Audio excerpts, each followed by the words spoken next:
Hi guys, it's Kat. Today I'm going to show you how I made this miniature replica of a Smeg kettle. This kettle has a lid that you can take off, an open spout, and even a magnetic base. I made these in several colors and they all have gorgeous chrome accents. Although I'll be 3D modeling this, I'll also be showing you a really cool technique to make this with paper. It's perfect for those of you who haven't gotten into 3D printing just yet. Both ways are super fun and will produce a beautiful miniature. Let's get started. For the 3D model, I'm using Tinkercad, which is a free website that's great for beginners. The first thing I need is the main structure. You can use the stock rounded cone shape for your main structure, but it's a bit too pointy for me at the top. So instead, what I'll do is take a sphere and stretch it out vertically. Then I grab an invisible cube and cut off the bottom half. See how much rounder the top of this paraboloid is than the stock one? It'll look much better for our kettle. Next, I just add an orange cylinder and shorten it for our base. We'll add more details to that in just a bit. Next, we need a handle. For that, go to the drop down on the right hand toolbar. Select Shape Generators. Pick this purple tube and increase the wall thickness to fill in the hollow inside. Then I rotate it upright and shrink it down.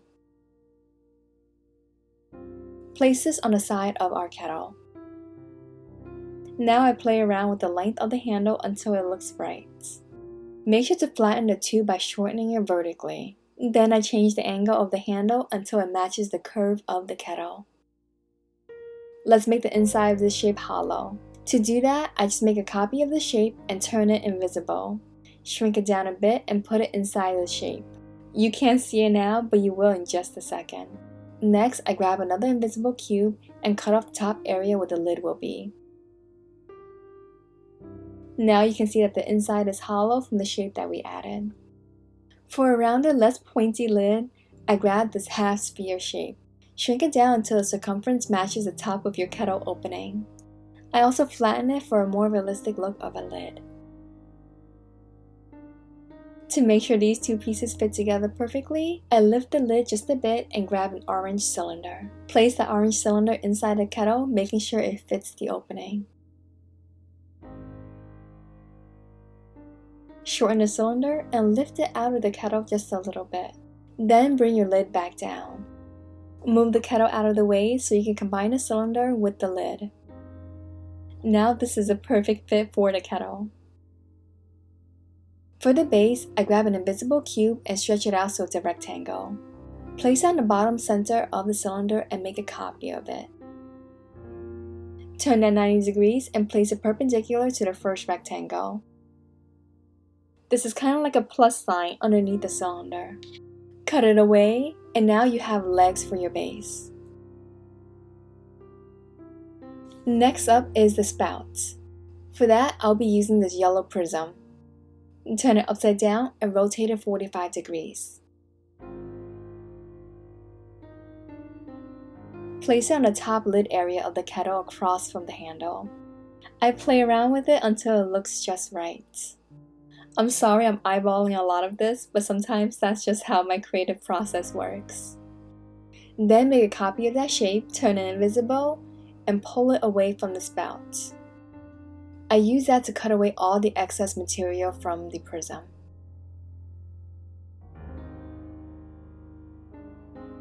The next step is what makes this kettle so iconic, the logo. For that, I take this text shape and drop it on my workspace. I change the text to say SMEG and change the size and formatting until it kind of looks like the real logo. Of course, you can type anything that you want here. I shrink it down and place it across one side of the kettle. As you can see, this text is flat, so it won't fit around the curve of the kettle. To make it curve, I stretch this text out so it's super long. Now pay close attention here because I don't want to lose you. I take a copy of the original paraboloid shape that we made. Then I grab a red cube and place that against one side. I turn it invisible. Combine the two shapes together so you have a cutout in your red cube. Now I can turn this shape invisible and use it to cut away all the excess lettering to make my logo look curved around the kettle.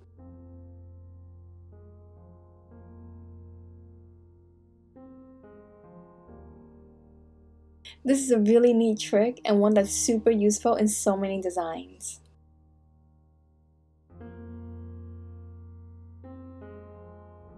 Let's finish this design. For the lid, I take a sphere and place it at the top center. Flatten it and use it to cut away the top of the lid. Then grab another flat sphere, but just a bit smaller, and place it on the area that we just cut.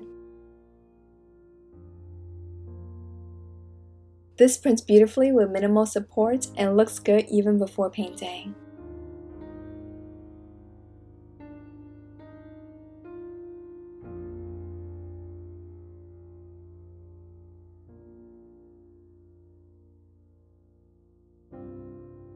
A little PSA here. I just opened an Etsy shop this week for my 3D models. So if you want to avoid the modeling process altogether and get right to printing these beauties, you can do so. I have several listings up, including the refrigerator that you saw in my last video. I'll be adding many more listings over time. If you're doing this by hand, I will use paper for the main structure. Here I just take some regular printer paper and cut it into very long, thin strips.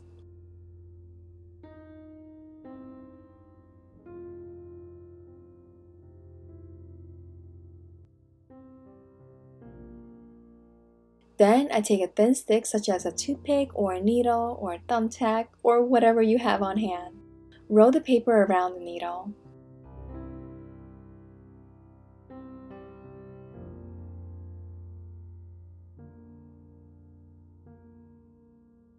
I only make the circle as wide as I want the kettle to be. Add a bit of glue when I get to the end.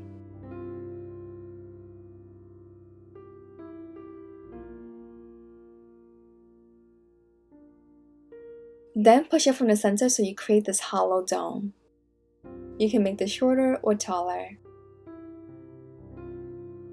Once you're satisfied with the shape, paint on some glue on both the inside and the outside to give it a really strong hold. Once the glue has dried, you can cut off the top area for the lid. I use more layer paper for both the handle and the spouts.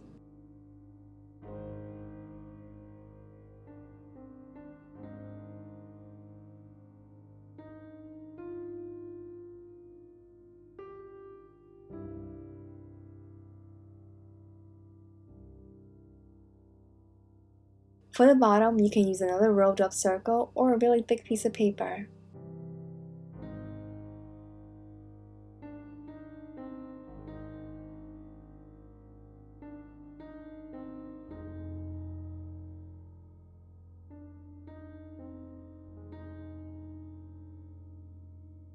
Let's go back to our printer model as the glue on this piece dries. The first thing I want to paint are the chrome letters. My favorite way to get a beautiful chrome effect is using this chrome nail powder. First, I take some clear, no wipe nail top coat and brush it on the areas that I want chrome. Then let it cure under UV lights. Then simply take the chrome powder and brush it onto that area. I like to use a little sponge brush because it gives it the best effect. It honestly works like magic.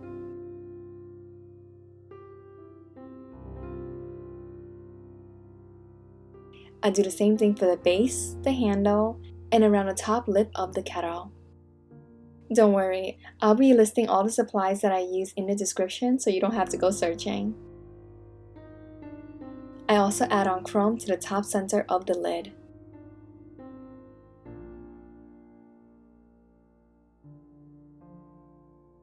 To paint the rest of the kettle, I'll be using gel nail polish for an enamel look. To get the details around our logo, I take a toothpick and gently dot areas that I want the gel color. This takes quite a bit of time and a really steady hand, but it makes all the difference. I love that there is no dry time with gel polishes and the finish is always so glossy and flawless. Once you have paint around the lettering, you can go ahead and paint the rest of the kettle.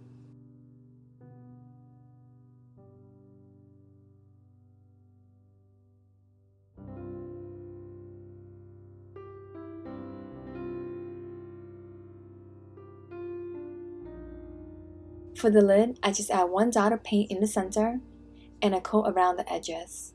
Just make sure to leave the tiny round circle chrome.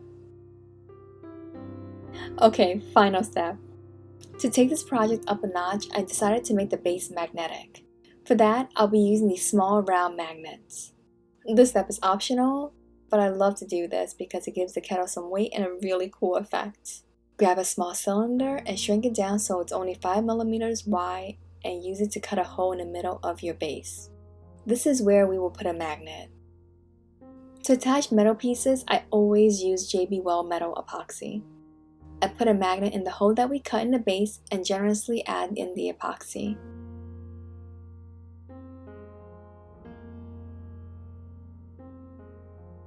I also put a bit of epoxy inside the kettle and drop in another magnet on the inside. Once the epoxy has cured for both magnets, the lid and the kettle will snap together like magic.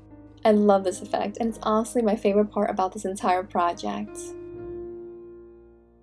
After the epoxy is cured, you can follow the same exact steps as before to make this piece chrome. This was such a fun project, and I hope you learned something new. I would love to make more kitchen appliances, so please let me know what you'd like to see next. I hope you liked this video, and I'll see you next time. Bye!